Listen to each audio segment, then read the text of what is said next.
तो ये भी बात कर लें, बहुत लोग मुझसे पूछ रहे हैं कि भाई रशिया या चाइना कोई हेल्प नहीं कर रहा क्या? भाई ईरान जो इतनी पिन पॉइंट टारगेटिंग कर पा रहा है, आपको क्या लगता है उनके पास इतनी सैटेलाइट कैपेबिलिटी है? चाइना पूरी मदद कर रहा है टारगेटिंग के लिए कि आपको यहाँ पे टारगेट करना है, एग्जैक्टली ये है। पूरा सर्वेलेंस में इनकी हॉटलाइन चालू होगी, एग्जैक्ट कहाँ पे क्या चीज मूव हो रही है ईरान को सब पता होगा, जो एक बहुत बड़ा रीजन है कि they have actually been successful. अगर रशिया की बात करें तो स्ट्रेट ऑफ हॉर्मूज बंद है, इन्होंने बोल दिया है ईरान ने कि यहाँ से कोई ऑयल फ्लो ही नहीं होने देंगे हम पूरे रीजन से। एज अ रिजल्ट क्या होगा? ऑयल प्राइसेस बढ़ेंगे, गैस प्राइसेस बढ़ेंगे, रशिया के जेब में पैसा जाएगा, अच्छा खासा पैसा जाएगा।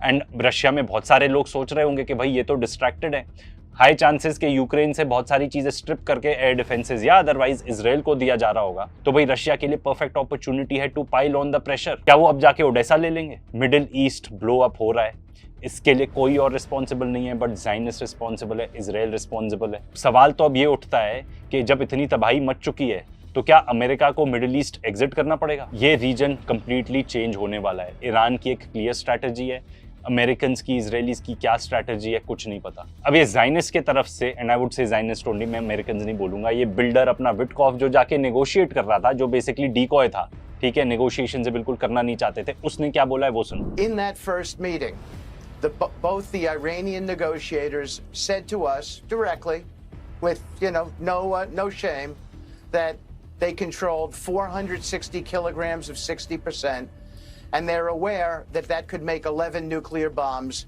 and that was the beginning of their negotiating stance. And वो जो ये बात कह रहा है कि ईरान के पास फिजाइल मटेरियल है, ये बात तो हमने भी आपको बताई थी इस पर्टिकुलर वीडियो में एक्सपर्ट्स के सोर्सेस से, कि ईरान ने इतना स्मार्टली प्ले किया है, उन्होंने पूरा इनरिच्ड यूरेनियम वो निकाल के ले गए थे।